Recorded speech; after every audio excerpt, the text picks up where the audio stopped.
preparing for recession. Are you ready? Today on the Dailyist Show.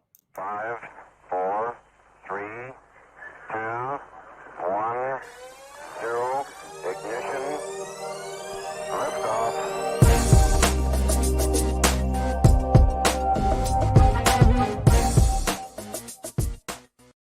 Hey everybody, welcome to the Dailyist Show, a show not just for rental housing providers, but anybody looking to get a little bit more white space on your calendar. It's good to see you. It's good to be back. It's been definitely longer than a few days that I've been here. I've been traveling a little bit. It was really good to catch up with the folks at OREA, the national conference there held by OREA, sponsored by the Ohio Real Estate Investors Association and Corey. I'm not even sure really what that stands for. Central Ohio Real Estate Investors, something like that. Anyway, was speaking there, met some really, really great folks. If you have not had an opportunity to go visit that, if you are a real estate investor, it is the place to be. There was a lot of really, really good information, a lot of really good folks. And I got to speak there this year. Actually, I've been speaking there the last couple of years, but it was really cool being a selling speaker there this year. Well, so we are talking today about preparing for recession. Are you ready? And now, listen, for those of you who are not necessarily in the real estate business or real estate game, please pay attention because there's a couple things that a couple nuggets that I'm going to drop here that are really going to be important for you. I'm going to try to keep this video short because I tend to runneth over with my mouth. So I'm going to try to keep this short, but it's really, really important information. So just hang in there. So preparing for the recession, I get this is a question that's been coming up quite a bit, especially for newer investors who have not been in the game very long, or if you have not really been in a recession.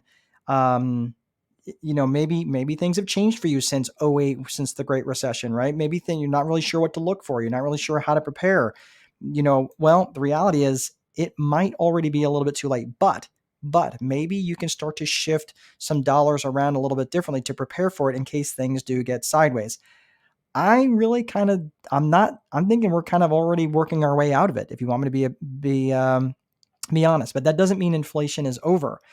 The reality is we have a ton of debt out there in the economy, a record 16.4 trillion right now in consumer related debt. Now that includes, that's obviously a student loan debt. You've got credit card debt, you got mortgage debt. There's a lot of debt that's tied out there. Obviously, consumer debt related to auto loans and things like that. But most of it, far and away, is between credit card debt and mortgage debt. And I think the credit card debt is topping seven or 8 trillion at this point. So you might be thinking, well, okay, so I've got, maybe you don't have a lot of credit card debt. If not, good for you. If you do, we're going to be talking because it is not, it's expensive, but not in a way that you might be taught by the financial gurus. I'm not here to throw anybody under the bus, but I don't think they're talking about the right thing. So just hang on there. I'm going to show you what it is that I'm talking about. So really, what is it you should be looking at? Well, you've heard me, maybe you watched this show before, you've heard me speak somewhere else. I really like to calculate loan constant, and I always pay off my highest loan constant debt first. So that means credit cards and loans with short amortization periods. So you might be taught, hey, no, pay off your highest interest rate cards. Not necessarily. And I'm going to show you why that may not necessarily be what you want to watch for. So it's not just about loan constant. If you've heard about loan constant before, don't check out yet because this is really going to be important for you to watch. So let's get to it. Let me show you a quick example how to calculate loan constant first and foremost. So on a $50,000 loan, for example, let's pretend your minimum payment is $400 a month. Now, if this is a mortgage, you have to take out the taxes and insurance, right? Don't calculate that in with your payment because you'd have to pay taxes and insurance regardless, right? So let's just say that your minimum payment's $400 a month on a $50,000 mortgage, all right? The way you calculate loan constant is two very simple calculations. Take your minimum payment, multiply it times 12. That creates an annual payment, right? With that annual payment, that $4,800, you divide that by the outstanding loan balance, and that gets you a loan constant. In this particular case, out of a $50,000 loan balance, with a $400 minimum monthly payment, $4,800 annual payment, that's a 9.6% loan constant. You might say, great or terrible. I don't know. Well, it only matters in relation to other debt. So let's take the same example, All right. So let's say this is a $50,000 loan on a dinky little rental property that you had. Okay. All right. Let's look at another example of a $50,000 loan, maybe on a car. All right.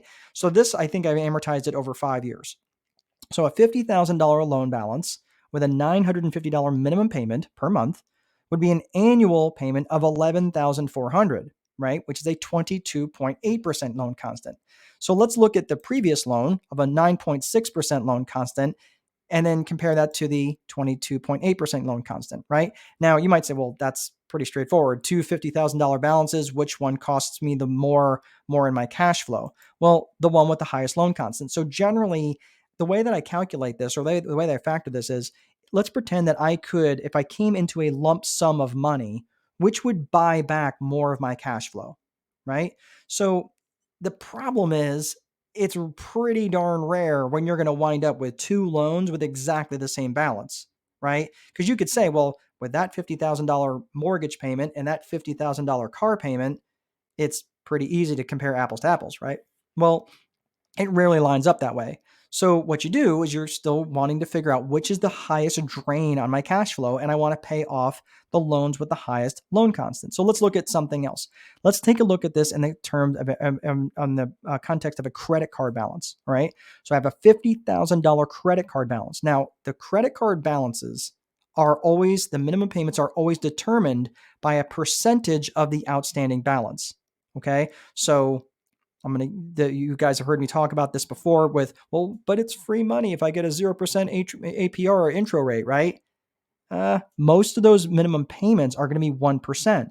So if it's a $100,000 balance, right, on your intro rate card, and it's a 1% payment, right, which is $1,000 a month, annualized to 12,000. 12,000 divided by 100,000 is 12% loan constant. Not super cheap money, right? It's double digits. So here's the thing what I'm talking about though. In this particular case, this is a better example. Let's say it's $50,000 credit card balance, a minimum payment of 2.5%, which is $1,250. It's an annual payment of $15,000, which translates to a 30% loan constant.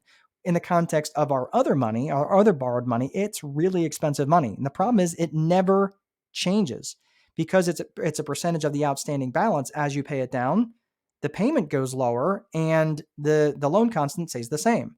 On amortizing debt, like our car loans and our mortgages, as that balance goes down, the payment stays the same. Therefore, our loan constant goes up. So you can get into double-digit loan constants and actually really expect really high loan constant balances or loan constant rates based on how old the loan is, right? So just keep in mind that it does get more expensive over time on amortizing loans. Right. So here's the thing. The high loan constant debt is the biggest drain on your cash flow. So again, heading into an uncertain environment, we don't know what we're heading into. So I want to pay down on the debt that is the biggest drain on my cash flow, right? Based on loan constant. So I calculate loan constant on all debts and pay off one at a time. So this is what I would do. So I would suggest, get a simple spreadsheet, do these simple calculations, calculate the loan constants on all of your debts, and pay off your debts one at a time, starting with the most expensive first, based on loan constant. Okay. All right. So for those of you who have heard all of this before, that's fine. But what's the iceberg over the horizon that maybe you're not watching or paying attention to? Property taxes and insurance. Now follow me. The insurance industry has been hit pretty darn hard lately, especially with all the hurricanes and all that stuff. So they've got to spread the risk out. And in certain areas, insurance is just plain hard to get. And you might have to piece together certain policies just to get the amount of coverage that you need from this insurer and that insurer and everything else. It's going to become really expensive in certain areas just to get basic insurance. The other side of the equation is property taxes. Now, think about this for just a second. When you are paying a mortgage payment, right, there's generally 4 parts to a payment: principal, interest, taxes, insurance. Okay? Principal, interest, taxes, and insurance. When you're talking about the principal, interest, taxes, and insurance, now, the interest for those of you who have adjustable rate mortgages, ARMs back in 06 and 07, they kind of got a bad rap.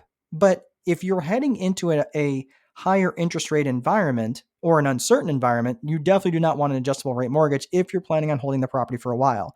If you are heading into where you feel like the economy is heading into a good place and interest rates are going to go down, which again, I looked like a genius for the last number of years because I had several arms that I got into, and the rates have gone lower and lower and lower, and the payments got lower and lower. I mean, I looked like a genius. Of course, now those loans are almost paid off, but that was definitely something that I could weather the storm if things went super sideways. Now, here's the thing.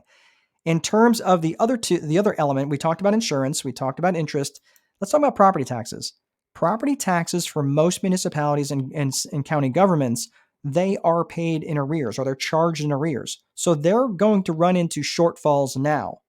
So they're going to try to catch up by raising property taxes next year or the next couple of years. That is something you need to start preparing for now. Well, what's if you have rental properties? That's going to come in the form of raising your rent amounts while you can, and it's not because you're trying to gouge your residents. Quite the opposite. You're actually trying to prepare so you don't run into problems where you're not able to pay your property taxes and then you can't keep up with the property and everything else. Okay. So the key to that is to start preparing for that now, because I will tell you that a property tax revolution is probably going to happen and people are going to be pretty pissed. But I'm just letting you know now is the time to start preparing for that so you don't get caught with your pants down. All right. That is all I have for today. Hopefully you found this helpful. And I'm doing another mastermind starting tomorrow. So I will not be back on tomorrow. Probably won't be back on until next week. But yeah, I really appreciate you guys reaching out. And yes, Liliana is good. Mama's good. Everybody at the house is good. Kids are good. Everybody is fantastic. Thanks again for reaching out. But that is all I have, everybody. So please be sure to place a value on your free time, because if you don't, someone else will. Remember, there is no amount of money that will make time irrelevant. Have a great day, and I'll see you next time.